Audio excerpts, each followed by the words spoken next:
My name is Dr. Nick Marks. I'm a professor here in the Department of Communication Studies and the Director of Undergraduate Studies. I'm dressed totally normally today. This is how I show up to work.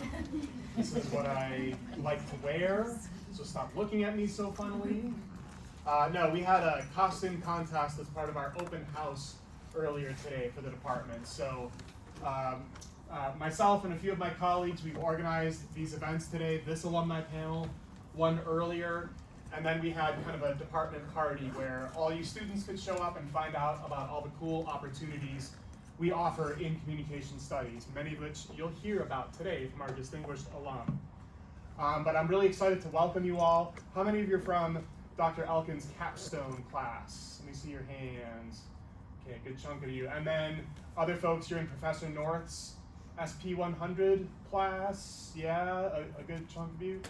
Great, so if you like that class, if you want to take more like it, we offer lots of coursework in film and media studies and studying social media and on and on. So you'll hear some of that from our alum today too. So I'm super excited to welcome our guests for today. I will begin by introducing each one of them, prompting them with a few questions of my own to get the conversation going. But I really want the rest of the time to be driven by you all in the room, to ask three successful folks out in the workplace with communication studies degrees what they do, how they got that job, how the skills they learned in coursework as a CSU Comp Studies major or otherwise, how it helped prepare them for their jobs. So use these folks' expertise as resources to get your own brain thinking about how you can set yourself up for success after college. Sound good? All right. Then I'm going to start with the furthest alum from me and work my way towards. So pleased to welcome Susie Worgen. Am I saying Worgen with a soft G? So yep. Susie Worgen, thank you. She grew up in Colorado and began her communications career as a radio intern while attending CSU, earning a bachelor's degree in speech communications, which is what our department it doesn't exist anymore. Used to be taught. It exists. I'm so old it's not here anymore. No. There are plenty of us around. Her career highlights include nearly 9 years as a DJ at KBPI Denver, becoming the first full-time female sports reporter of KOA, and working as a sideline reporter for Colorado State and the local professional football team. Green Bay Packers. Denver Broncos. Cold room. I think you should be a comedian today. I'll poke fun at the Broncos, and half of you are from like Northern California and Texas, and so you're like, oh, we're like very. Oh. I love our Broncos. Now they're good again. Yes. Okay. Susie also spent 10 years as a weekday sports anchor for 9 News. She's now a full-time realtor with Remax Alliance, the midday DJ on 103.5 The Fox, and she hosts the podcast Cut, Traded, Fired, Retired, where she interviews pro athletes and coaches about overcoming adversity. Please join me in welcoming Susie. Seated in the middle is Savannah Swoboda. She is the owner, founder, and artistic director of Full Expression, a dance collective where she and her team work to create more safe and equitable experiences for artists through movement, education, and community investment. Graduating from CSU in 2012, Savannah has enjoyed growing her business in the Fort Collins community, building her chosen family, and advocating for LGBTQIA+ rights. Welcome, Savannah. And then seated closest to me is Olivia Berg. She's originally from Southern California. Olivia graduated summa cum laude from CSU in spring 2023, just 2 years ago, with a degree in communication studies. She now works in event production, planning high-end festivals and community events such as the Park City Wine Festival, Boulder Creek Festival, and Vail Craft Beer Classic. In summer 23, Olivia joined Team Player Productions as an events intern and has since grown into her current role as a full-time event coordinator. She now plays a key role in managing brewery relations, sponsorship fulfillment, and coordinating paired ancillary events at various wine festivals. Welcome, Lydia. Thank you so much for joining us this afternoon, all. So I'm going to begin with the same prompt I gave you folks this morning. So tell us how you arrived at CSU and picked communication studies or speech communications as your major. Tell us one memorable experience from your time as a student in our department. And then tell us one thing, a skill, a bit of advice that you carry with you into your current job from your time as a student with us. I can remind you of those if that gets too complicated. So kind of your background, your time as a student, and then something that you took from your time as a student into the workplace. Susie. Okay, very good, thank you. Do you want me to do microphone? I can project pretty well. Can everybody hear me okay? Okay. In the back, can y'all hear? Yes, okay. Okay, very good.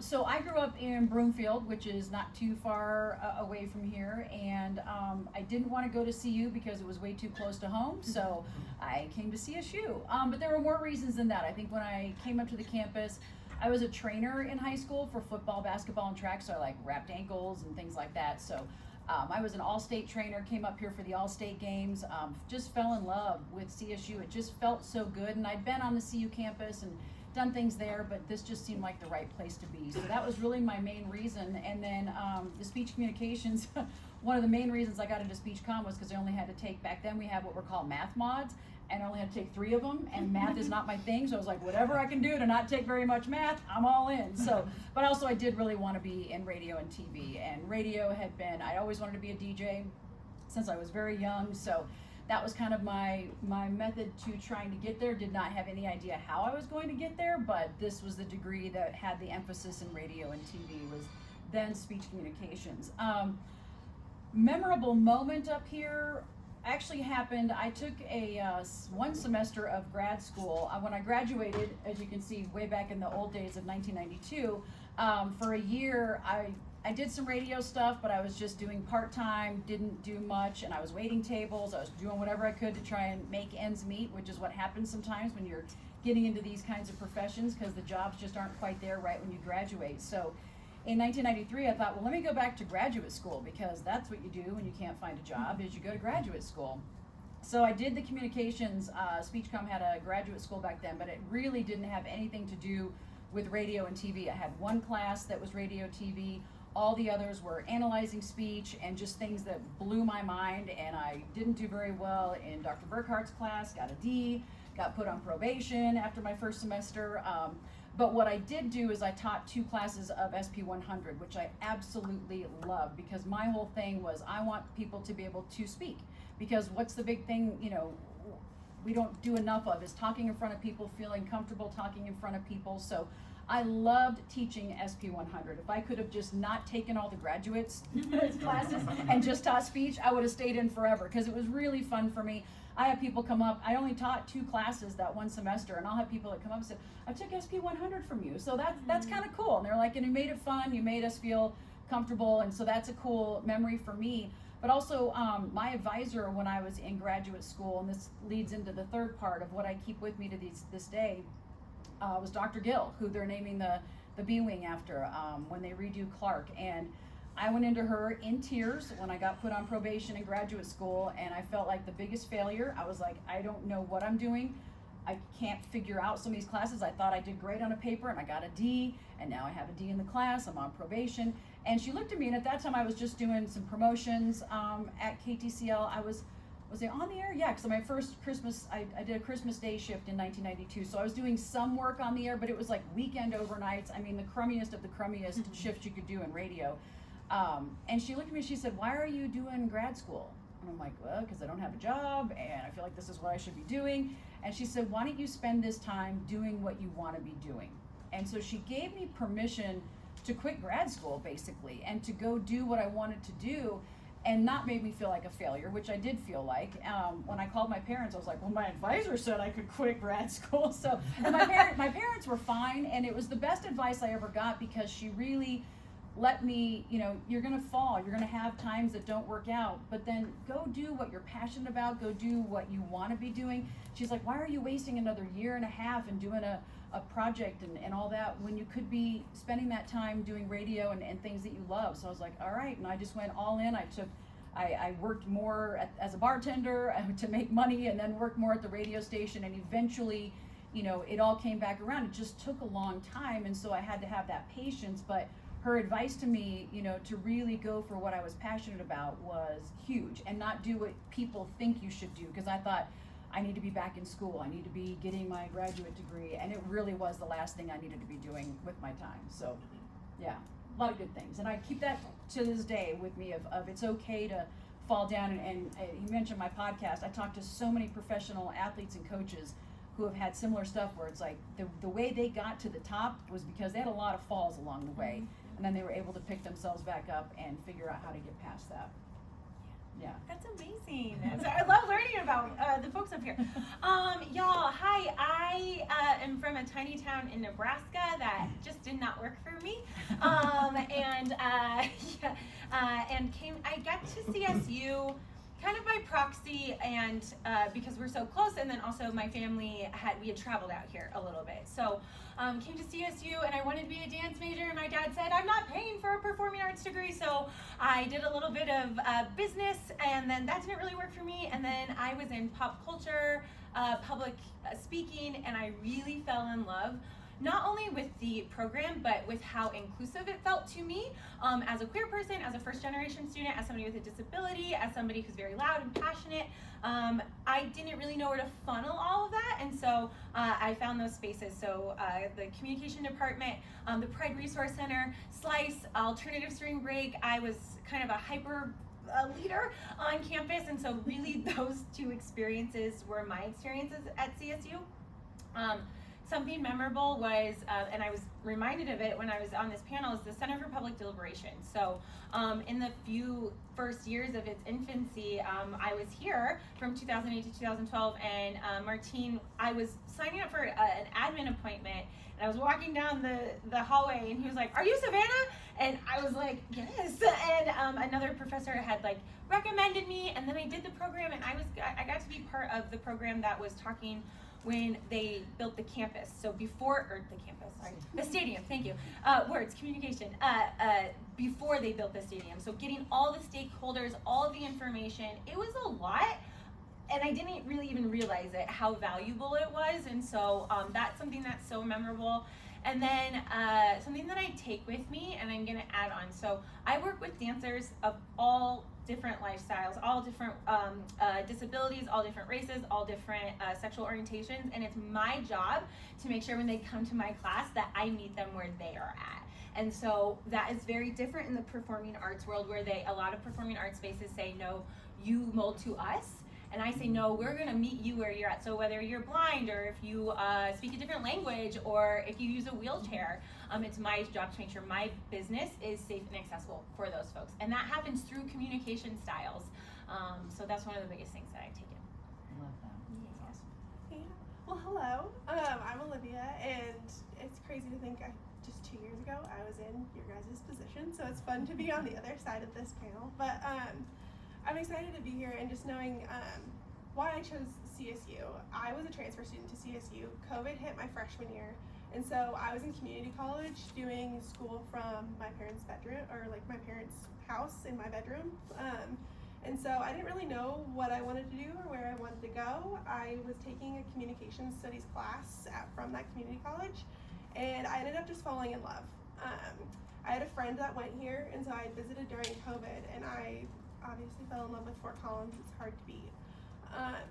And I had a meeting with Dr. Williams talking about all the different programs that the comm department here offers, and things like the Center for Public Deliberations, the Research Collaborative, things like that really stood out to me, and so I ended up coming here and taking advantage of every opportunity possible. In the 2 years that I was here, one of the most memorable things is that I got to go to the Western States Research Association conference for undergrad, and I got to present my own research. And that was just an incredible experience. I don't think I had ever imagined being able to do something like that, and really putting myself in an uncomfortable position. but it ended up being a huge learning lesson. I think things also like the Center for Public Deliberations really taught me creative problem solving and how to talk to people that you don't necessarily agree with, that you have a conflict with, and that's really been applicable to my job as an event coordinator.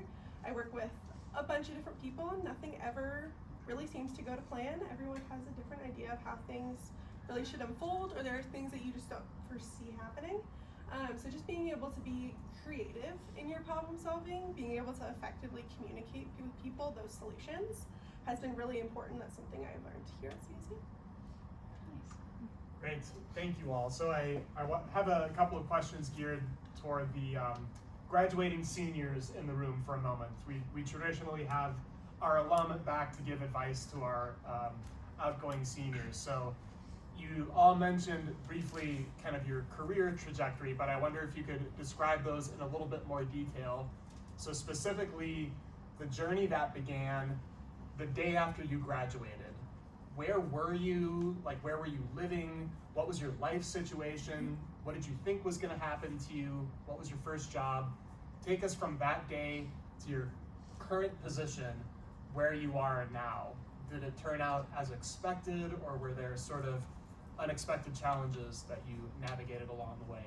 And we'll start with Susie again. Okay, well, 33 years. You guys ready? We're gonna be here a long freaking time. So when I graduated in '92, I was working at CB and Potts. I was working at Bennigan's, which doesn't exist anymore on college, sadly.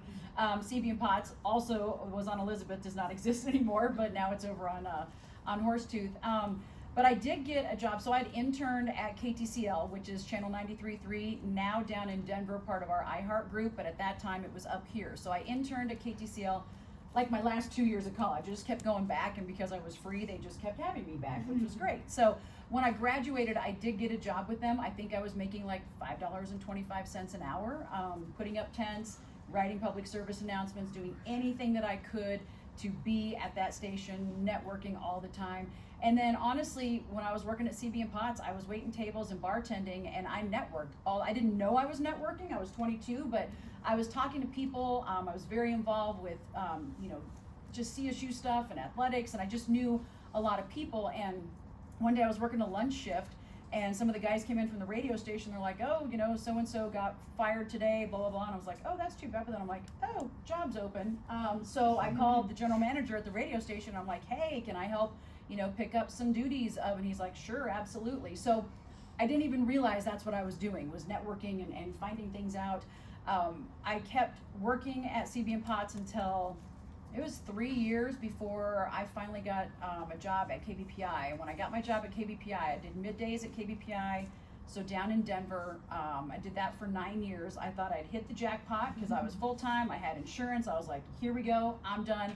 And that was my life dream, was to be a DJ at KBPI. Like, I grew up listening to that station. So, but then after I did it for a while, I was like, okay, what's next? Here I am, mid-20s, and I just hit my dream job that I thought. So then I worked at KOA as the first sports reporter there.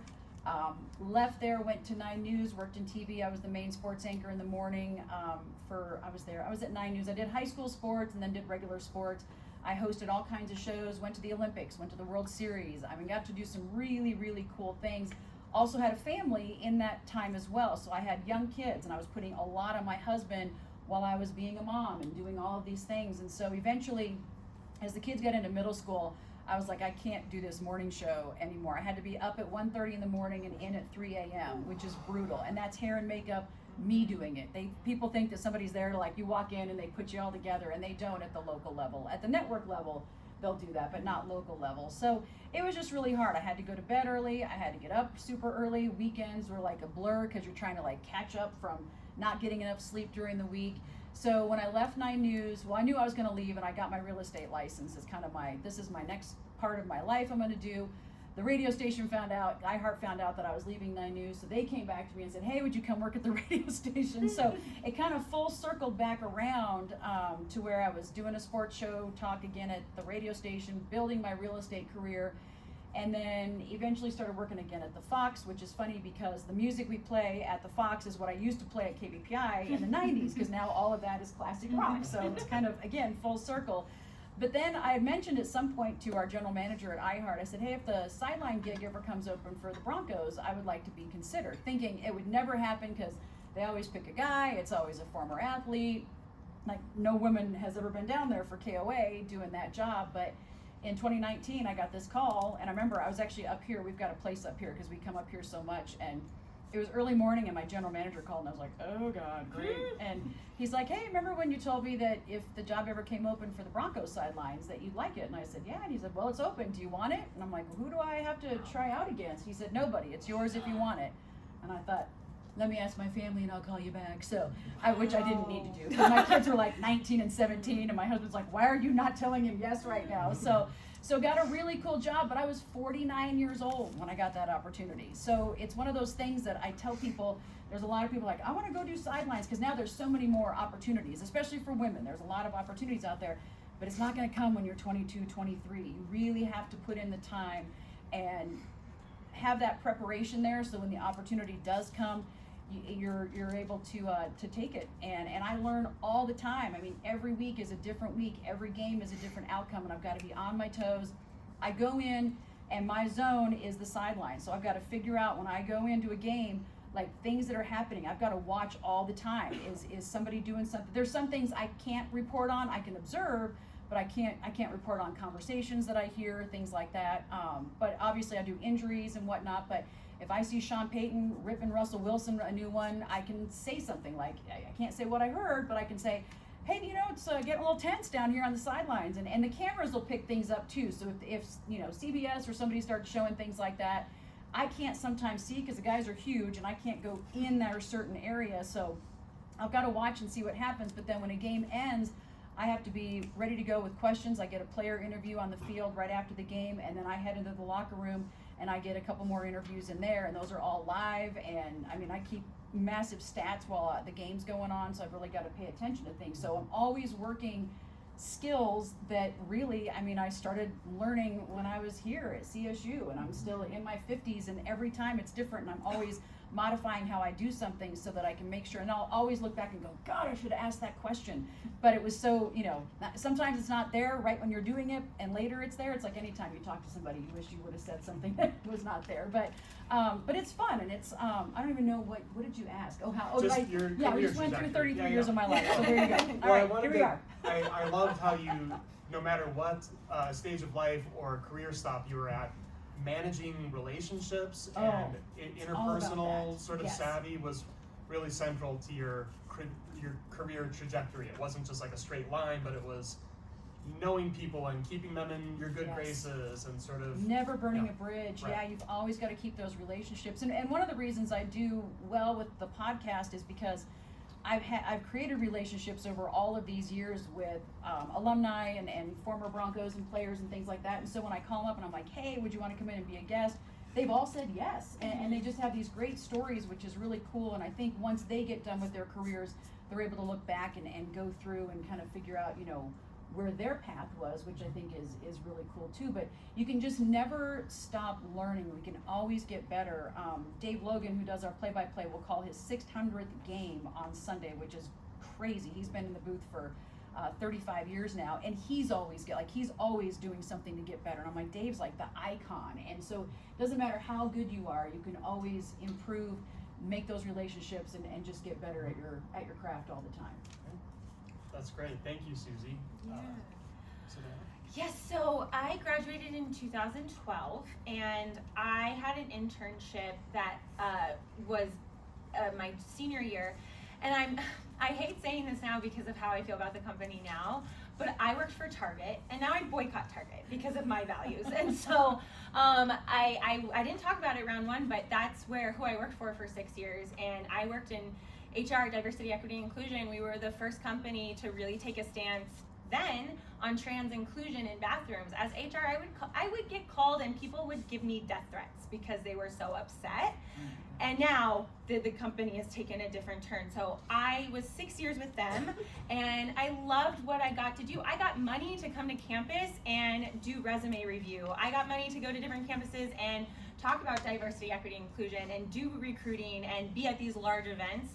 And then I was going for a big position, and then they did a company restructure, and I said, you know what, I think it's time for me to go. So I went and did community theater here in Fort Collins, and just with the energy I bring, folks said, hey, can I take your dance class? And I didn't have a dance class to offer because I wasn't allowed to study dance here at CSU.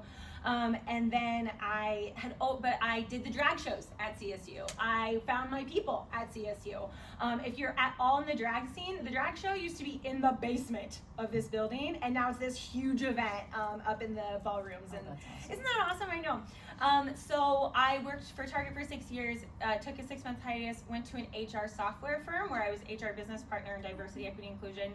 And I got fed up with the corporate, quite frankly, BS of, oh, these are great ideas, we don't have any money for you. Oh, we're actually kind of gonna laugh at you for what you wanna do. And so in 2020 of June, when we were all online, my partner and I had a very serious conversation, and my partner said that he was gonna support me in this decision, and I went fully online, and then we went back in person in 2022, opened my brick and mortar last May, and we've been Best Dance Studio for the last 3 years in the community. So yeah, so that's where I've landed. It has been very whirlwind. It's been hard. When you are a values forward person, you will ruffle feathers, and I try not to burn bridges, and I've also been fired from the school system for advocating for queer students. So like, where's that bridge? You know what I mean? So activist, dancer, performing arts, and I've kind of made it so I get to do all of that, and I'm 35 and I feel like I'm living my dream. I have a staff of 9, I have a we are all queer, BIPOC led, and doing our thing. So yeah, that's been my trajectory. Thank you, Savannah. Yeah.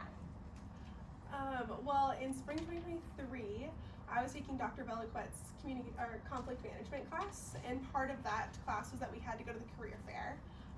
And I truthfully did not want to go. So I went in the last 15 minutes. And that is actually where I met my current boss, Kristen. She had a booth and was advertising the internship program that we had for interns over the summer to kind of get a feel for the events space. I worked at the Alumni Center here on campus, and I had worked some of our events. I was interested, but I just didn't have a set plan for where I wanted to go after graduation. And so I ended up tripping and falling into this position. I took the internship, and I did 3 months there, and then it didn't look like they were gonna have an opening, so I ended up signing a lease back here, and they ended up having an opening for me, and so I got hired full-time, ended up commuting back and forth from Fort Collins to Denver for 3 months before I moved down to Denver, and I have been there ever since, working as an event coordinator. I've worked myself up into the company where I'll be an event director next year for our Vail Craft Beer Classic. So it's been an exciting process. Very good, thank you, Olivia. I have one more question for our panelists, and then I'll open it up to you folks to ask them some questions. So, Olivia, you mentioned COVID era school, and so much of our work and even our schoolwork is increasingly done via screens and mediated, and there's a lot of options not to do things in person. But I wonder if all three of you could speak to the importance of in-person presence in seeking employment, in the workplace generally, but even in the things that led up to your current employment, just showing up to things, creating in-person relationships with people so that you could take the next step in your professional or whatever relationship with them. I get the sense a lot of time from our students that, because so much of our interpersonal interactions are mediated, that's more important. But I wonder if y'all could speak to the importance of in-person presence and relationship management. Do you want to start? You want me to start? Yeah, why don't you start? Okay. Susan? Yeah. I mean, well, it's interesting for me coming from when I was in school, because we didn't have computers at all. I mean, I had like this typewriter thing that I could type some things on that I had in grad school. And when I was in grad school was when we started hearing the word email, because they had just gotten an email system here at CSU, and I was like, what is this email thing you're talking about? So it's interesting, but then so my son also graduated in 23, same as Savannah, Olivia.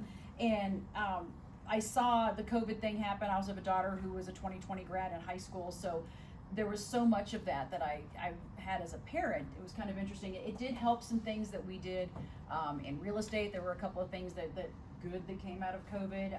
As far as radio went, I was already able to, one of the reasons, I mean, I'm still on the air right now at the Fox. I voice track my show. So in the mornings, I get on my computer and I can VPN into the station and I can see where my music is and where I'm supposed to go, and I've got a microphone at my desk at home, and so I just do my whole show from home. And so we were already doing that. We had started doing voice tracking back actually in 2000. We moved to a new building in the DTC. So we were all able to immediately practically just go from home and do all that from home. But I do think it's very important, and being in a business like that, where that interpersonal communication is so important. When I was doing sidelines for the Broncos, it got really weird. Like the NFL had all these interesting rules.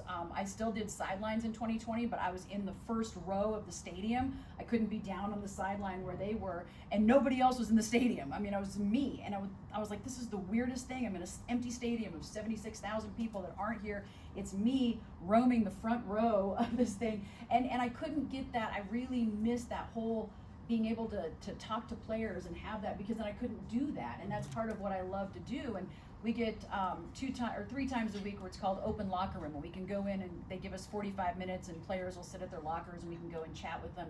And at this point, I'm the same age as a lot of their parents. I mean, they're all the same age as you guys. They're 20 to 27, and so I talk to them about all kinds of different things. I don't talk to them about football most of the time. I'd ask about their kids or things that they do outside of football, and they love talking about that because all they do is X's and O's all the time. So being able to have that in-person communication with them, and then I get like great stories out of them, and I have all these pregame pieces that we run, like the one I'm doing this week.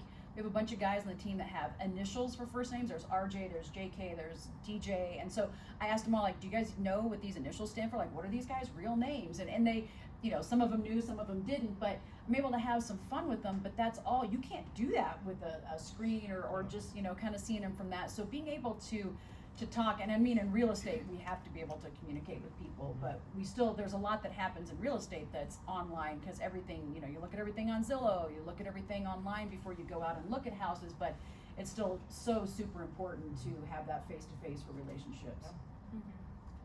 Thank you. So 2 things come to mind. One, from a recruiting standpoint, we often don't know where the experts are or where they activate, and so if you want to know about an opportunity or a person or a field, go to where those people are, right? There's no way that you're going to meet those people doom scrolling on your phone, right?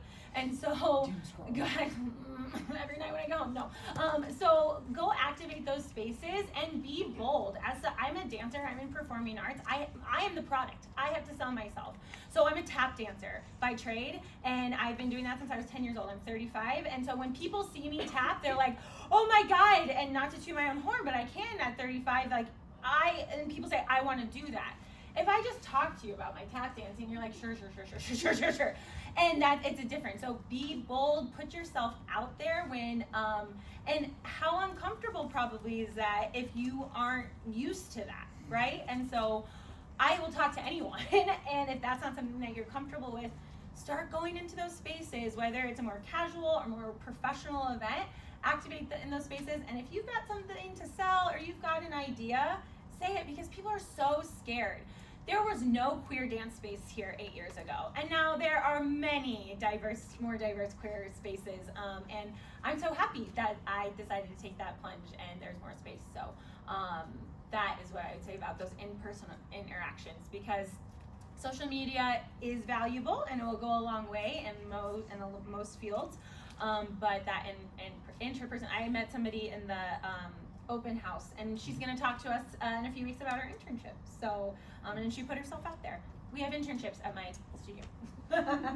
Excellent. Yes, thank you, Savannah. Mm-hmm. Yeah, I completely agree. I think the relationships that you create, especially during this time, is going to be invaluable. This is where you start creating your network, and you never know who's friend of a professor. Like, you never know who you are actually connected to. Your net is a lot wider than who initially comes to mind. People know people, and if you are continuously putting yourself out there and being a little bit uncomfortable, because at the end of the day, you are your biggest advocate.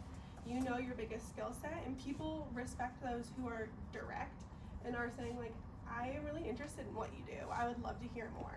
Just being able to have those conversations and being open and willing to put yourself out there, that's only going to set yourself up for greater success later on, and I don't think that's possible without the relationships you build in person. Going to class in person is like the easiest first step to building out the network that'll carry you through to your life after CSU. What questions do you folks have for our alum, please? You know, I see the yawns. It's okay. We got this, y'all. Yeah. You mentioned your senior year, like the research opportunity you got. Are there any particular opportunities that you know that are still here that you recommend for people in their last semester or two to get on while they're still here? Totally. I only had the opportunity because I was involved in that research collaborative. What is it called? Sorry, It's called put you on the spot. Work, Wellness and Interpersonal Research Collaborative. So it is a group of faculty in the Communication Studies Department who do research on the nature of friendship, dementia communication, spousal and friendship support. And so they take on students, Olivia did this, to help them with those research projects, transcribe interviews or code data. And so you get real life research experience that you can take out into the professional sector here while you're getting credit for it. These are credit hours that you can register for. So I'm happy to talk to you about that after the class or the panel. Any of you folks in the room interested in that, come say hello. Its name has changed in the past 2 Yeah. years, so don't want to give you the wrong advice. But I would highly recommend that program. That's how I got plugged in with being able to do my own research. And I would just consider talking to your professors as well. There's always opportunities. They try to make it really accessible. So just continuing to talk to your professors and those who are around you. Yeah. I'm about to declare a minor. I'm not sure which one yet. Did any of y'all three have a minor, and did that help you in your career? I was a global studies minor. And mine was a little bit wonky because I was a transfer student, and so I had limited options of what would keep me on track, but it ended up being a really invaluable experience. I think that particular program was really eye-opening for me, just seeing all the different cultures, all of the different, it weaved really nicely with communications, and it really showed me the intersection between culture and communication, being able to have both of those disciplines. And it also taught me just how to speak and work with people that from all different backgrounds, from all different walks of life. That was a really cool experience, and I think weaved nicely, at least for my personal program. Yeah, I did a minor in history, and I just loved being active in another department. And then it wasn't a minor quite yet because they were working on it, but I pretty much did a leadership minor with President's Leadership Program and went through all of that. And I was so active, and so I feel like I got 2 minors, and I highly recommend it because when again will you be able to do this with this concentrated amount of resources and time and free time in your life, right? So I'm all for it.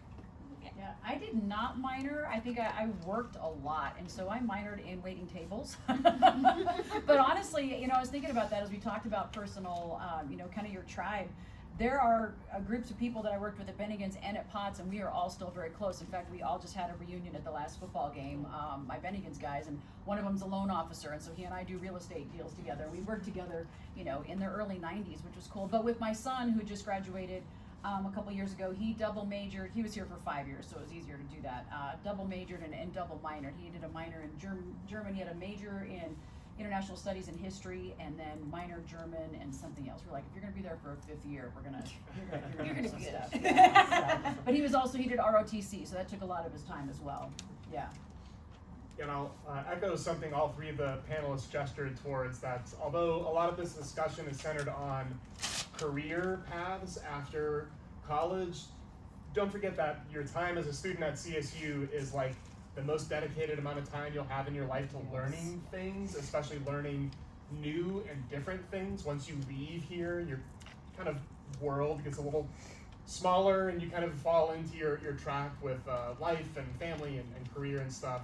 So don't think of absolutely every class you take and everything you sign up for as something that must have a direct kind of outcome in your career. Make sure you tickle that part of your brain too, that's just playful and creative and wanting to know more about the world. It's my little like liberal arts passion. For sure. Yeah. What Have other? some fun. Yeah, have some fun. Be silly goose. We're still silly goosing over Yeah. here. I showed up in a Less time. ref uniform today. What questions do you have, folks?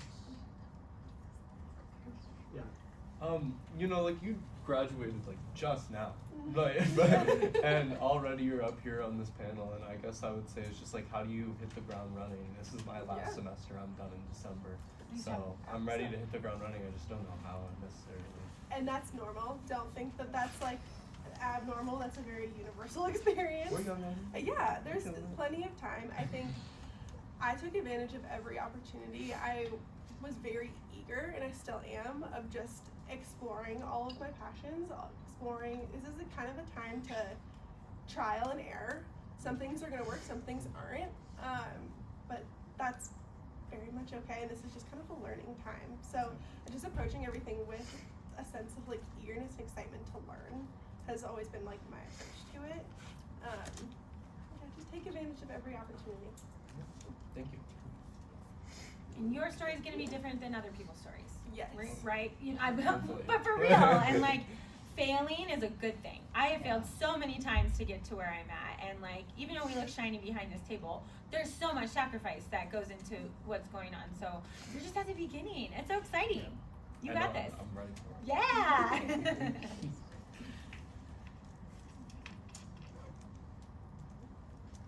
Yeah, Warner. This one's more for Susie, but what advice do you have specifically for the media, TV, film industry? Yeah, that's a great question because so many things have changed. AI is starting to come into things, like we were in the radio business that eventually will all be gone because it's going to be all AI voices. I don't know if that'll really happen, but I would just say, you know, what I did worked well in that I knew what I wanted to do. I wanted to be a DJ. I thought maybe TV would be fun at some point. My mom really wanted me to go into TV, so that's why I went into radio right away, because we always do what our moms, or we do the opposite of what our mothers would like us to do. And so I didn't know how I was going to get there, so I think by doing all of the other jobs, like I just took anything that I could. And that's what I try and tell people is, whatever you can do to get your foot in the door, because it's hard, but it's not hard. You just have to be willing to do something that maybe you're not super interested in, but then actually you might find out that you like that better than being on the air. Some people will get in and they're like, ooh, on the air is not for me. There's, you're on for 3 minutes, but it takes 3 hours to put together that 3-minute sportscast. And it's not really fun sometimes, because then you're also editing, you're writing, you're doing like the whole thing, because they've toned everything down so much that a lot of people are going out and they are shooting their own video, they're going back and editing that, they're voicing it, and then putting it on TV, and it takes a lot of time to put together a minute and a half of something. And so then they're like, I think I'd rather be in the control room and calling the shots and running the broadcast. So just do whatever you can and get in, and then once you're in, doesn't matter where you are, you get into a shop and you start to meet people and network. And again, it's the letting people know some things that you'd like to do. So without being the, super squeaky wheel where you're annoying and be like, hey, knocking on their door all the time. By the way, I want to be on air. I'd like to be your sideline reporter.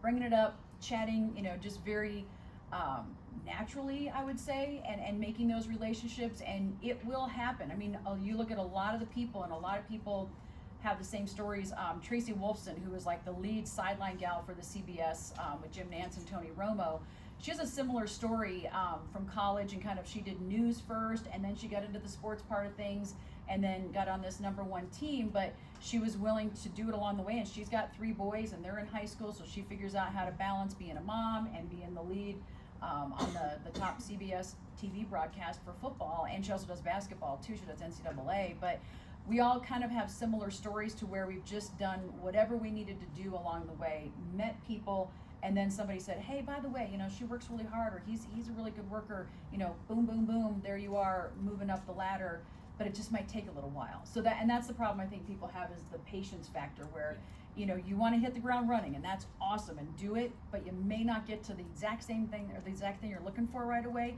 but it can come. You just have to be willing to kind of wait for it.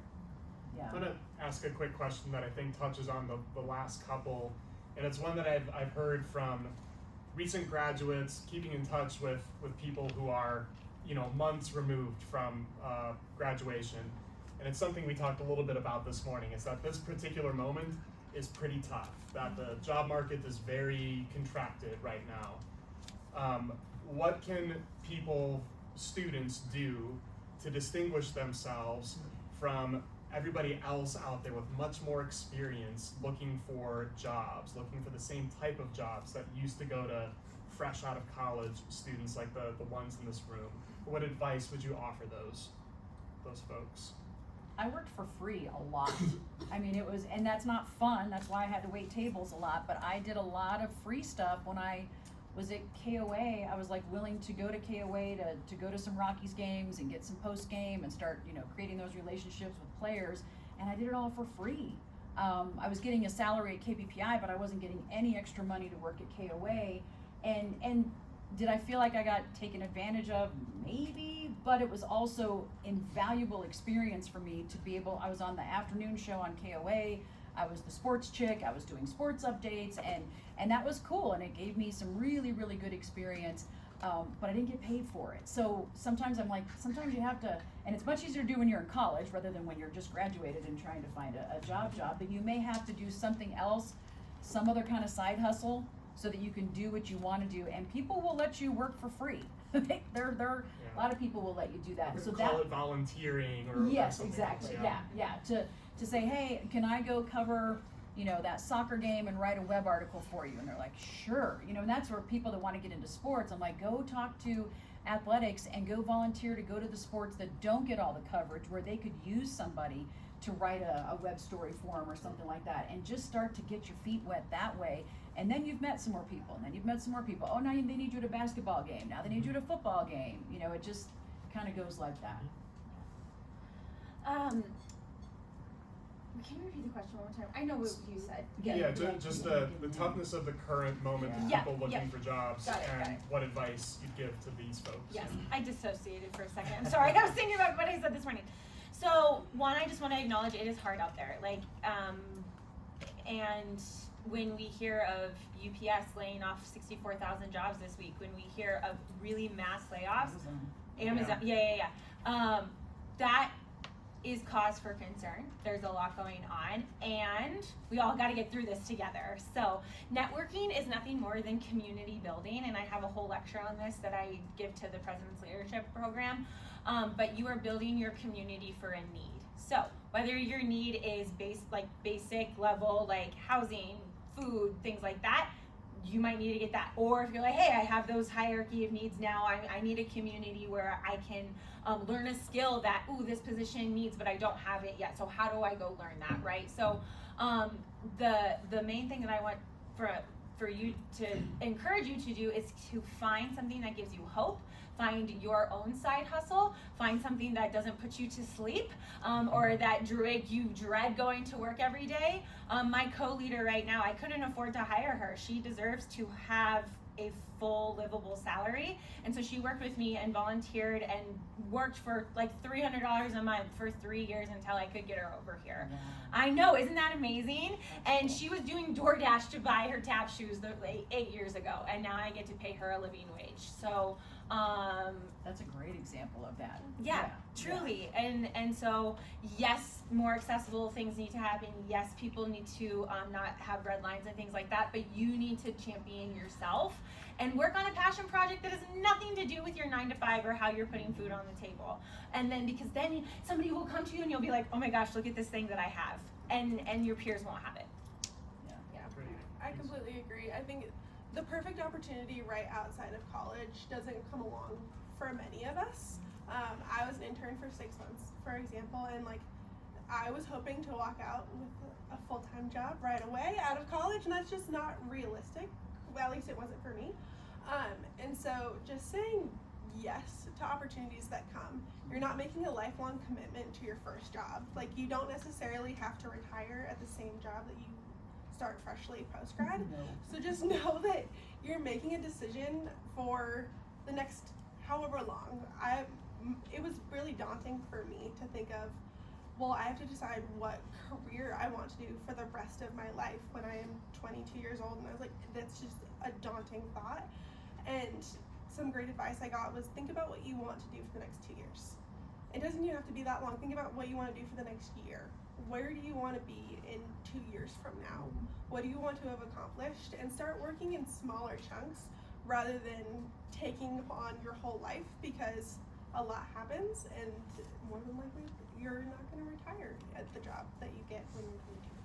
So Reinvention is huge, and I talk to a lot of the pro athletes and coaches about this, because a pro athlete career is, I mean, in football it's 3.4 years. You know, they think it's going to last forever, but it does not. So what do they do after that? And not everybody makes millions and millions of dollars that they can, and if they do, they spend it, so they can't sustain that after they're done. So I talk to them a lot about, so then what's your skill set? What did you learn in college, or what else can you do?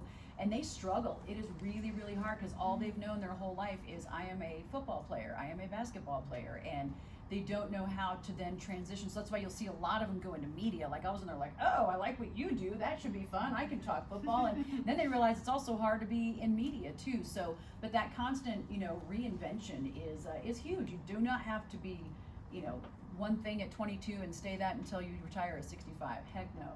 Always reinvent. And you should, right? Because if you don't if you don't evolve, you're dead in the water, y'all. Like, you have to be there with what's going on.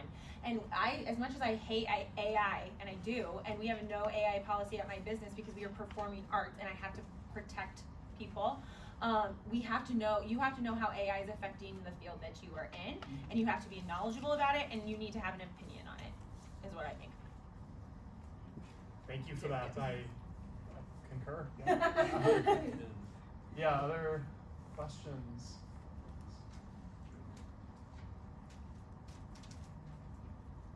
Dr. Elkins, yeah. Yeah, thanks. I'll ask, and I think you probably covered, I'm sure some of this and some of your other answers, but my standard question, I think, is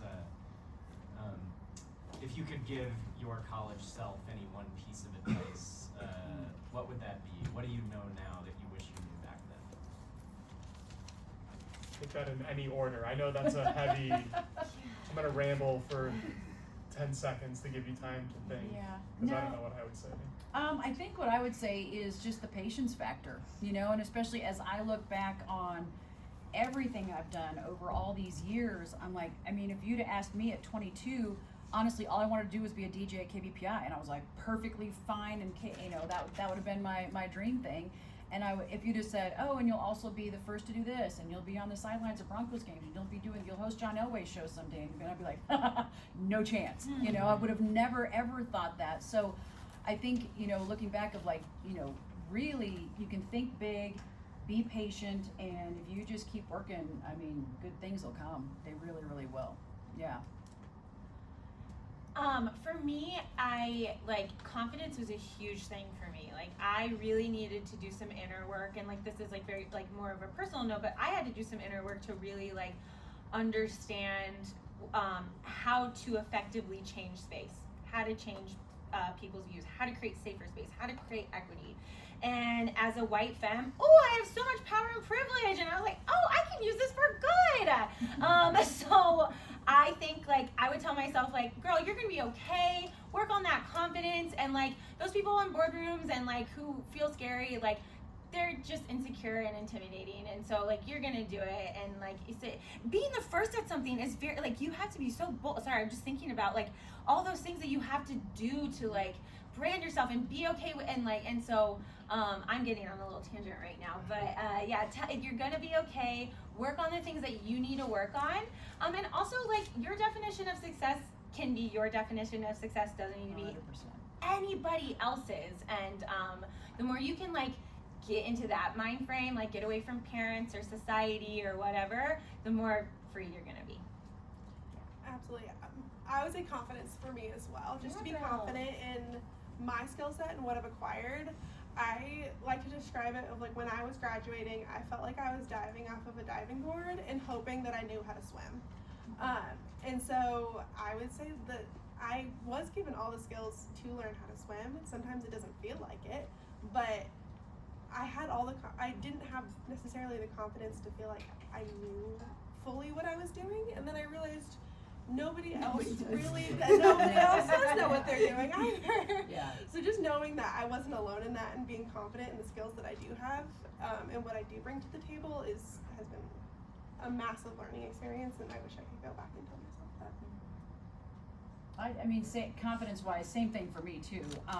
And again, I had to grow a lot to be able to walk into locker rooms with half-naked men and feel like, okay, I belong here, I can do my job, and I'm the only woman in there most of the time. Now there's many more, but when I first started, I was the only woman at a lot of things, and it was all guys. And I mean, granted, I do well and work well with men, and always have. I grew up on a street that was all guys, and I just inserted myself into every basketball game and everything. They hated it, but I was like, I'm here. You will play with me. So I was kind of used to that, but it was just, that took a lot, and it took a lot for me to, you know, and sometimes people are nasty, you know, when you're on TV and you're the woman talking about sports, and you'll get the email of like, you know, what the F do you know, you're a woman, and that few and far between, thankfully.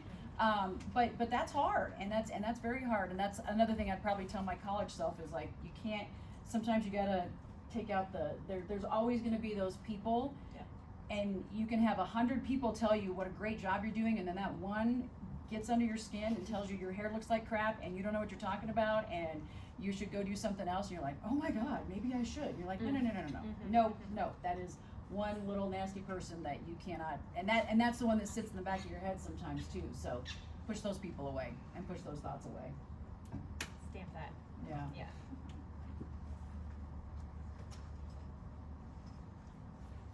Questions from, yeah. How do you know, or like, what are some signs for you that it's time to switch career paths or like what you're doing? And then how do you deal with or overcome kind of the like self-doubt or imposter syndrome that I assume comes with that? Do you know what, me? Like, I'm like, yeah, oh my God, yeah. So real quickly for me, again, I probably sound like a broken record, but values forward.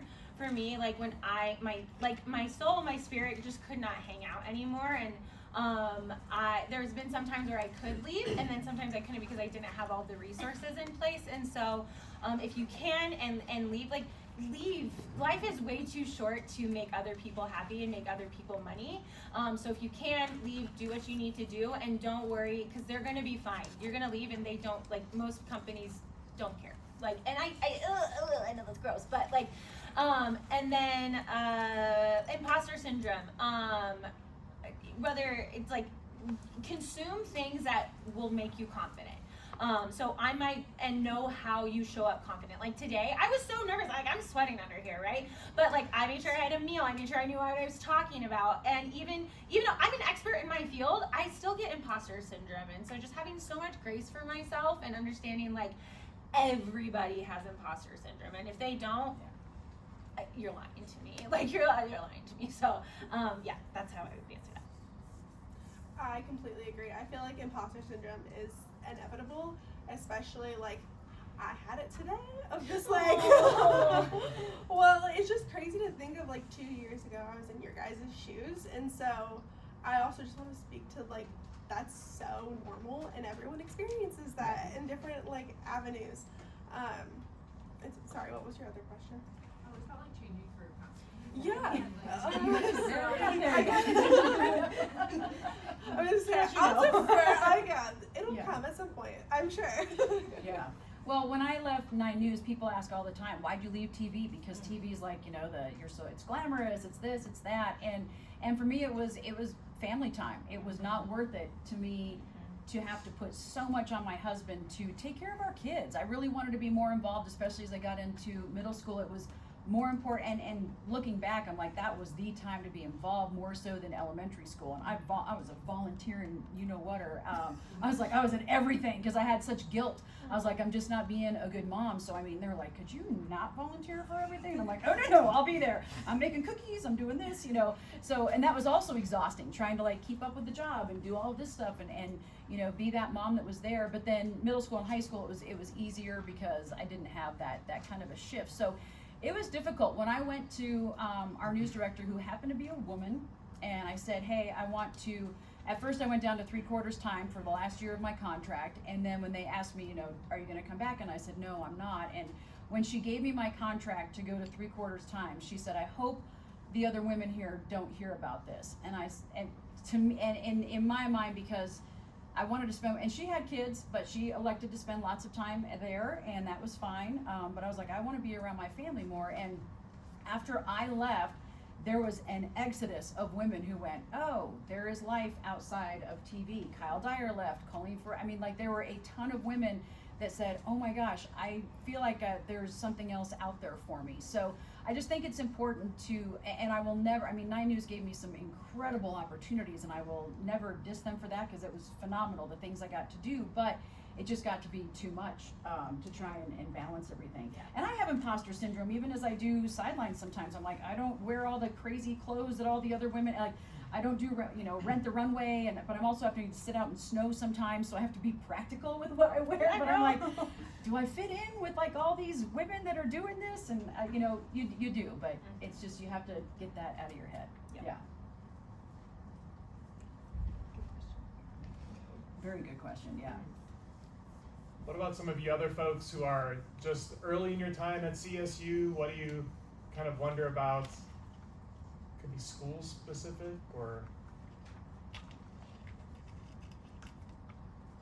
Who's freshman in here? Okay. I refrain from asking this question because for me it's very controversial. What are your opinions on AI and how has it affected you? I feel like there's a lot of negative and positive things, and I've heard a lot of different opinions. I'm curious how it's affected your career path, learning path, or anything that you've heard of. Yeah, can I ask, Susie, you mentioned that Yeah, it sounds like the radio industry is pursuing it pretty heavily. And Yeah, how's well, that? we're trying to figure out what they're doing with it. At iHeart, I know like our production guy that does the production for the radio stations, he can, and I don't know where this exists, but iHeart has it somewhere, he can email in and say, I need a male 35 years old to say, I listen to Colorado's Morning News every day when I go to work, and he'll get something back, and it'll be exactly that. Because it used to be like everybody's voices that just works in the building, he would grab to do promos, and I'm like, who are some of these people on here? He's like, it's all AI. Like, they're literally legit sounding people, and he can put together promos like that in no time, rather than trying to go around and go, hey, will you say this line for me for this promo? So that's a little scary to me.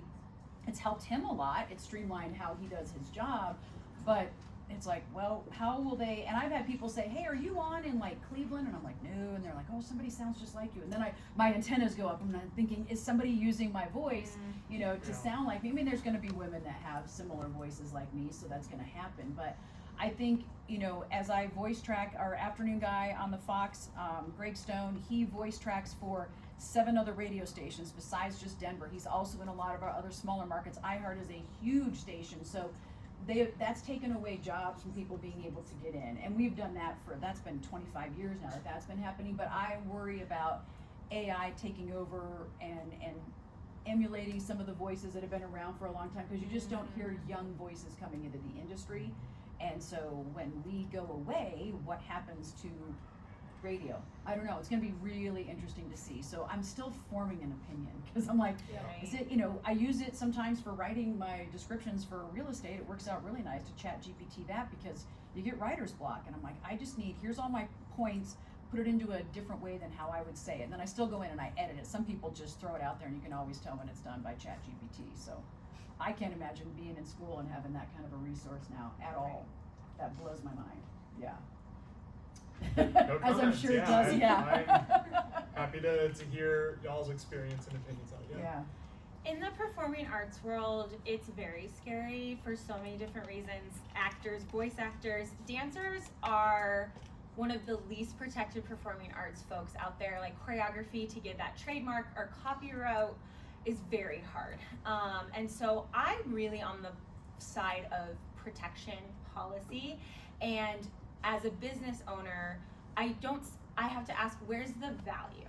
Okay, and what do we produce? We produce choreography, we produce experience, we produced events, and so there's really not a lot of value for me. And I'm 35, so I'm in that, you know, part of the internet revolution. And then, but this really scares me because of how much bad has already been done, and that is what worries me so much.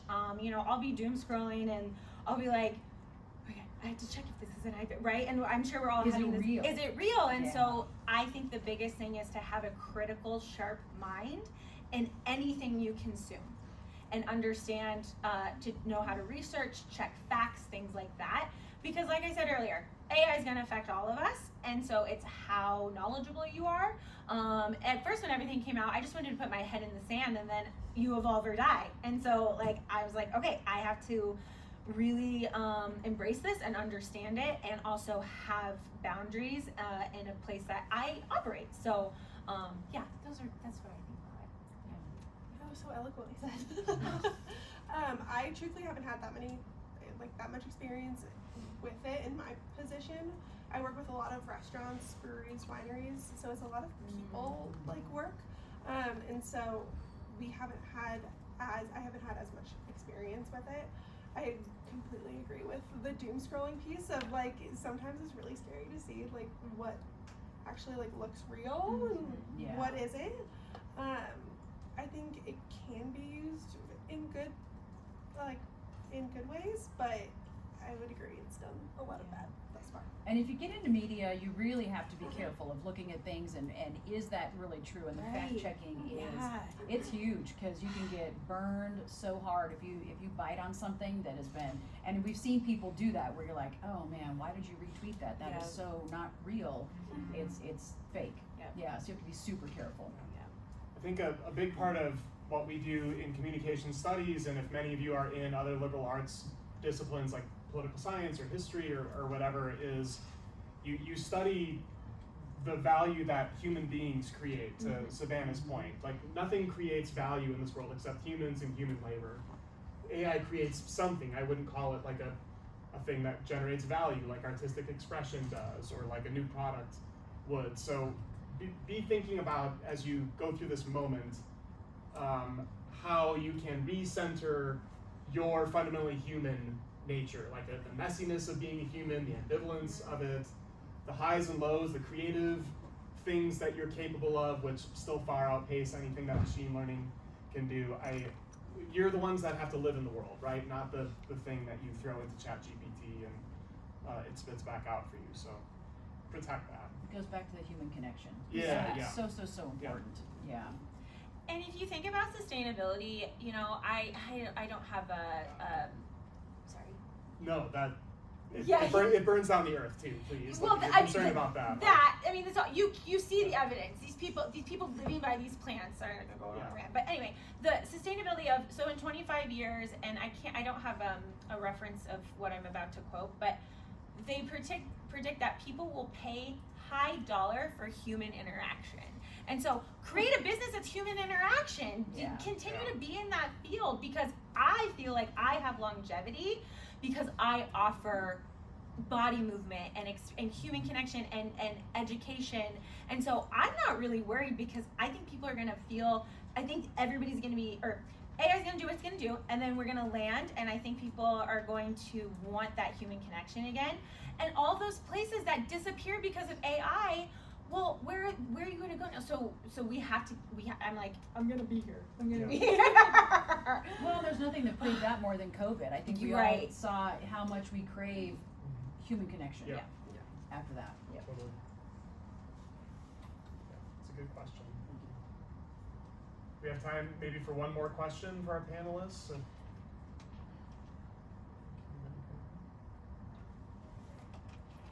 What's everyone being for Halloween? No. Somebody's got to have something. Well, I'll maybe take us out on a positive note to you folks. What hope or promise can you offer to a room full of young people who are taking their first steps into the professional world beyond college? Like, what excites you? What gives you hope and optimism? I would say you have been equipped. Like, be what we just spoke on of what we wish we knew, take that, because you have all the capabilities. You've been taught, you know how to like swim, quote unquote. So just be confident in that. Be confident in what you bring to the table, because you do offer something unique, and something people will be excited about. Somebody will see what you bring. I know it sometimes can feel, especially after like plenty of job rejections, can feel like you're not being seen. Somebody will see that in you because you do have that to offer and you have been equipped to succeed.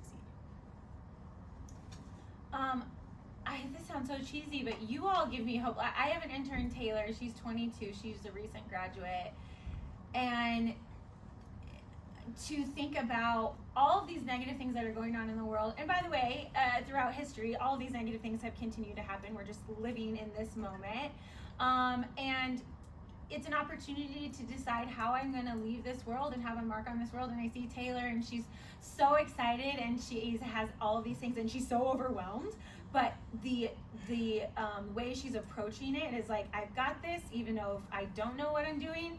So you all give me hope, and there are so many people out here who want to do more good than bad. Please remember that. Like, there are, and we are out here, and we're activating, and we're working our butts off every single day. And so I hope that you find your communities when you leave these 4 years, or however long you've been here. Yeah, and I would just say, Rams help Rams, and the Ramily is a big thing, and I know they talk about it a lot in athletics, but it really does go to, I think, the entire university. And I mean, here I am, like I said, 30 plus years later, and we still get together with guys I worked with at Bennigan's and at CB and Potts, and we really do take care of each other. So lean on each other, and also lean on alumni, and anything you can do to make those connections, because I do feel like Rams, if someone were to come along that were a CSU alum over a CU alum, and I'm just going to say CU because they're, I mean, that's a given. You always go with the CU. No, I'm just kidding. But I'm just saying, we will take care of each other, and I really do feel like Rams look out for other Rams, and it's very, people know how special it is here at CSU, and it truly is, and they know what you have when you've been here. You're in that family, and that's huge. It's a great high note to go out on. Thank you, Susie, Savannah, and Olivia. Join me in